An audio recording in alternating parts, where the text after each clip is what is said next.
Bueno, pues ahí tenemos a Carlos Mamani en un día, bueno, marcado por estas amenazas de Trump a Europa. Carlos Rucauf, si te parece, empezamos contigo. ¿Cómo ves estas amenazas de Trump y sobre todo esta guerra frontal, esta guerra total con la OTAN? Creo que es un plan perfectamente orquestado por el Pentágono que tiene una larga trayectoria. Piensen que Trump todavía no cumplió el primer año de gobierno. Y está muy claro que esto último que vimos en noviembre, el Consejo de Seguridad, la resolución por Gaza, que ahora tiene como cría esta especie de ONU paralela, esa resolución en el Consejo de Seguridad no fue vetada ni por China ni por Rusia. Cuando vos ves lo que ocurrió en Venezuela, no apareció nunca una escuadrilla de F-35 del lado de los MiG-35 rusos en Maiquetía, ni se movieron los barcos chinos. El mundo para mí se está reconfigurando y Europa quedó afuera. Lamentablemente, la querida Europa queda afuera de esta planificación que tiene como eje a las dos superpotencias, China y Estados Unidos, porque en mi opinión ya Rusia no es una superpotencia, es una especie de estación de servicio con armas nucleares, peligrosa por supuesto, pero que, por ejemplo, Trump invite ahora a Putin y a Lukashenko a esa nueva ONU, está demostrando que hay un plan preconcebido. Bueno, hay un análisis muy interesante en Financial Times sobre lo que se está pergeñando y escribe Estados Unidos, porque no es que Estados Unidos no está contando lo que va a hacer, está contando que se va a quedar con lo que se tiene que quedar de acuerdo a su decisión estratégica. Y cuando vos vas y ves que el Ártico ahora lo ha incluido en América, porque en definitiva cuando hay este América para los americanos, ¿no? Con corolario Trump, era incluido también el Ártico, y la discusión sobre el Ártico estaba en los papeles del Pentágono hace 5 años con los mismos argumentos que dio ayer Trump, es decir, un avance ruso, en realidad un avance ruso donde estaban montados los chinos en el Ártico con una diferencia esencial respecto a la estructura norteamericana en materia aeronaval en una zona clave porque está muy cerca de Estados Unidos. Todo esto yo creo que se veía venir y que hay una especie de sensación mía, por lo menos, de que Europa ve como que esto no puede estar ocurriendo, pero pues, ocurre.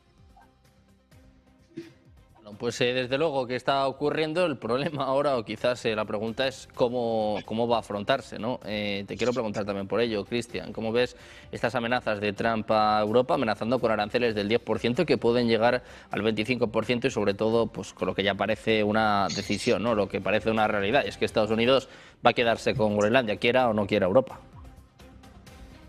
Sí, Europa, yo en ese sentido, coincidiendo con lo que decía el doctor Rucauf, quedó en la irrelevancia más absoluta. Esto es un hecho y esto no es casual, es merced a las propias políticas europeas que desde hace 80 años eligieron hacer seguidismo del matón del barrio, o sea, los Estados Unidos, a través de la Guerra Fría, en todos esos periodos, y bueno, eso los ha sumido en la irrelevancia. Incluso esto de este mensaje por el tema del premio Nobel, ¿no? Esto de que va a dejar de darle tanta importancia a la paz, y es casi de ficción, ¿no? Esa frase, parece un villano de película, pero en realidad es una amenaza velada que le envía a Europa diciéndole que por los intereses de Estados Unidos va a hacer lo que tenga que hacer, incluida la guerra si hace falta.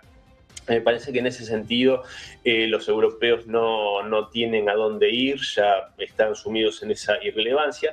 Y acá hay algo que se da que es paradójico, me parece interesante analizarlo, porque muchas veces la figura de Donald Trump se la simplifica demasiado, y si bien es un personaje muy pintoresco, no le quita complejidad psicológica. Y Donald Trump, aparte, ya lo hemos hablado en otras ocasiones, Sergio, desprecia profundamente a estos europeos, a estas élites políticas globalistas. Siento un profundo desprecio hace poco, que ya está bastante claro el papel, cómo están distribuidas las tareas, Marco Rubio con el tema del hemisferio occidental y Vance en las charlas con Europa.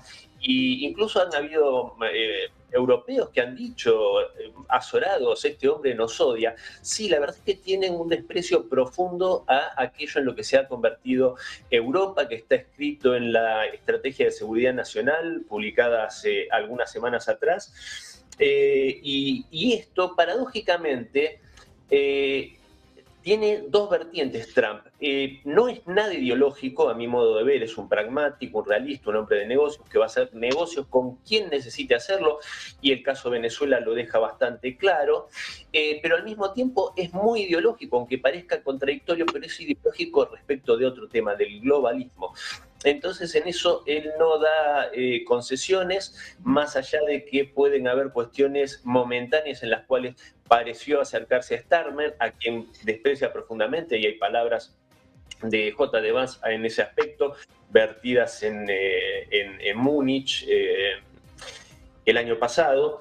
Y yo creo que en ese sentido, y con esto cierro, la invitación a Alexander Lukashenko, al presidente Putin, para formar parte de esta mesa para la paz, también marca de quién está más cerca, porque paradójicamente, y esto colisiona un poco con la idea de Rusia como una gran gasolinera con armas nucleares, hoy Rusia no solo que es bastante más que eso, sino que incluso, si se me permite, en un sentido para una gran mayoría global, se ha convertido en una especie de faro moral frente a una Europa decadente, con valores totalmente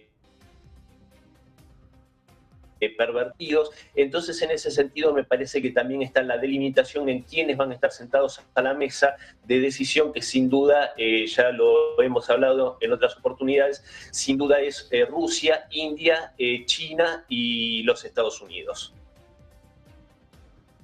Bueno, pues un momento clave para Estados Unidos, un momento crítico sobre todo para Europa, con estas amenazas de Trump, sobre todo a los países que ya han enviado tropas a Groenlandia. Carlos, te quiero preguntar por esto, ¿qué te parecen estas amenazas de Trump y sobre todo la sensación de que está llegando a otro nivel? Carlos Mamani.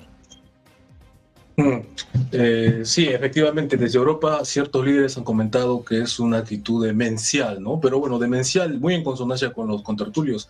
Demencial es haber creído que Europa, por parte de Europa, pensar que toda la vida esa idea de confort estratégico que le generó tras la Segunda Guerra Mundial Estados Unidos, tras su territorio en Europa, iba a ser para siempre, ¿no? Per secula seculorum.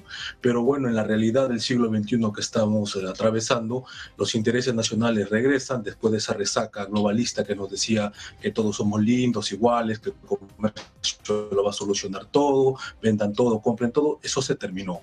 Ahora la cruda realidad del poder retorna a la escena internacional. El derecho internacional prácticamente ha sido herido de muerte, completamente desmantelado, principalmente por Estados Unidos, que se convierte actualmente en el promotor justamente más destacado en ese desmantelamiento, superando en el intento a potencias revisionistas como la propia Rusia, la propia China.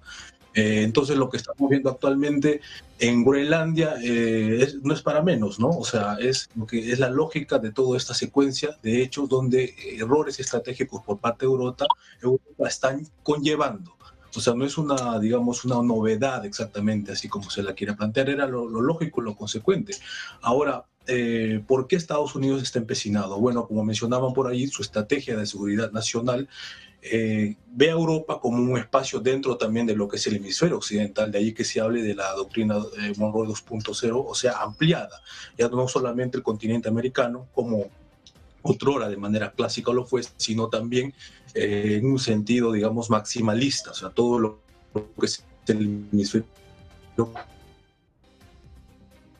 occidental, que incluye, por supuesto, y lo que es en este caso Finlandia, ¿no? Que es un territorio prácticamente deshabitado y sobre todo sin capacidades europeas que puedan defenderlo, ¿no? Hace un momento me enteré de que Alemania mandó retirar sus soldados, o sea, ¿qué van a hacer ese puñado de soldados contra una superpotencia militar como es Estados Unidos? Absolutamente nada. Entonces, ese territorio tarde o temprano, yo creo que más rápido que tarde va a formar parte de la nueva estrategia, geoestrategia de Estados Unidos, porque no solamente por la cantidad de recursos importantes que tiene Groenlandia en sí, sino por la proyección de poder que le permite al Ártico, y no solamente, sino también a lo que es el espacio, ¿no? Al espacio sideral. Y estamos viendo cómo es que el retorno de las prédicas, las acciones fuertes en política exterior, están dando paso pues a ese tipo de liderazgo encabezado ahorita por Donald Trump dentro de Estados Unidos, y bueno, en un mundo que es cada vez más, multipolar, ¿no? Donde los grandes espacios están retomando la escena, superando a los estados-nación históricos. Y bueno, entonces en este contexto yo considero que hay mucho por analizar, mucho por ver. Veremos en qué acontece todo esto. Y para ir cerrando, se me olvidaba, con respecto a este asunto de la paz, la mesa de negociación que estás haciendo paralelamente Naciones Unidas, que está proponiendo Donald Trump, donde tiene que pagar $1.000 millones por país. Eso me parece también que es un nuevo formato, ¿no? O sea, el multilateralismo universalista onusiano está dando paso a un multilateralismo de membresía, ¿no? Donde se tiene que pagar y también alinearse a ciertas ideas que, bueno, que está propulsando la administración Trump.